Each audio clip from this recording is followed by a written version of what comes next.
স্ত্রীর অনুমতি ছাড়া স্বামী 3টি কাজ করলে ওই স্বামী জাহান্নামে চলে যাবে, will go to hell fire, সে জাহান্নামে চলে যাবে, সে জান্নাতে যেতে পারবে না। আমাদের সমাজে সবসময় বলা হয় স্বামীর খেদমত করো, স্বামীর সাথে ভালো ব্যবহার করো, কিন্তু স্বামীরও কিছু দায়িত্ব আছে স্ত্রীর সাথে ভালো ব্যবহার করা। অবশ্যই অনেক স্বামী এই বিষয়টি জানে না, তারা মনে করে তারা যে বউটাকে বিয়ে করে নিয়ে আসছে সে আসলে মানুষ না, সে হলো কাজের বুয়া।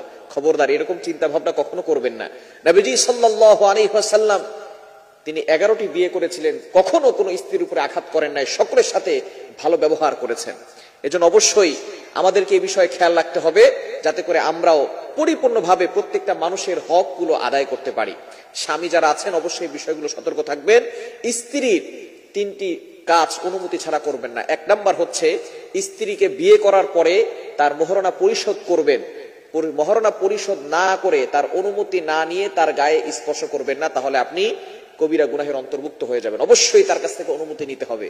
বিয়ের পরে যদি আপনি মোহরের টাকা পরিশোধ না করে তার অনুমতি ছাড়াই তার গায়ে স্পর্শ করেন তাহলে কিন্তু এই ক্ষেত্রে আপনি গুনাহগার হয়ে যাবেন। অবশ্যই স্ত্রীর কাছ থেকে পারমিশন নিতে হবে। হ্যাঁ, যদি একবার তার কাছ থেকে পারমিশন নিয়ে অনুমতি নেন, তারপরে আপনার স্ত্রী বারবার আপনাকে মোহরের টাকা নিয়ে আপনাকে ফোর্স করতে পারবে না।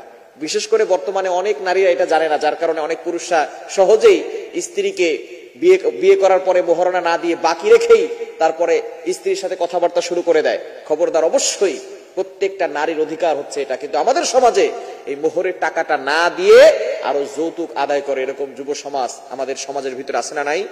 খবরদার, এটা কখনো করবেন না। অবশ্যই মোহরনা আগে পরিশোধ করে নেবেন।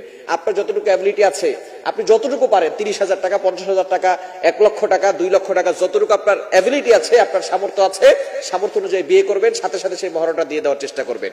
কিন্তু দুঃখজনক হলেও সত্য, কোনো পুরুষ চাইলেও এটা করতে পারে না, কেননা বর্তমানে মেয়ের বাবা মা যারা আছে তারা আবার 5 লাখ 10 লাখ টাকার নিচে মোহরনা নির্ধারণ করে না।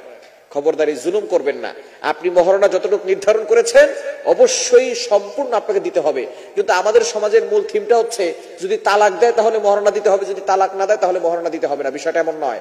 আপনি যতটুকু টাকা নির্ধারণ করবেন, সম্পূর্ণ টাকা, তালাক হোক অথবা না হোক, এটা স্ত্রীর হক, তাকে দিতে হবে। এজন্য 1 নাম্বার হচ্ছে স্ত্রীকে দেনমোহরের টাকা না দিয়ে, তার অনুমতি না নিয়ে স্পর্শ করবেন না। নাম্বার 2, দ্বিতীয় নাম্বার হচ্ছে স্ত্রীর সম্পদ তার কাছ থেকে অনুমতি না নিয়ে খাওয়া। অনেক পুরুষ এমন আছে সম্পদ স্ত্রীর নামে, স্ত্রীর বাবার বাড়ি থেকে নিয়ে আসছে, এই সম্পদ যদি আপনি তার কাছ থেকে জোর করে নেন অথবা তার কাছ থেকে অনুমতি না নিয়ে এই সম্পদ নষ্ট করেন, তাহলে অবশ্যই আপনি গুনাহগার হবেন এবং আল্লাহ পাক রব্বুল আলামিন আপনার জন্য জাহান্নামের ব্যবস্থা করে দিবেন। এবং 3 নাম্বার হচ্ছে স্ত্রীর অনুমতি ছাড়া স্ত্রীর কাছ থেকে 4 মাসের বেশি দূরে থাকা। এই বিষয়ে অবশ্যই সতর্ক থাকতে হবে।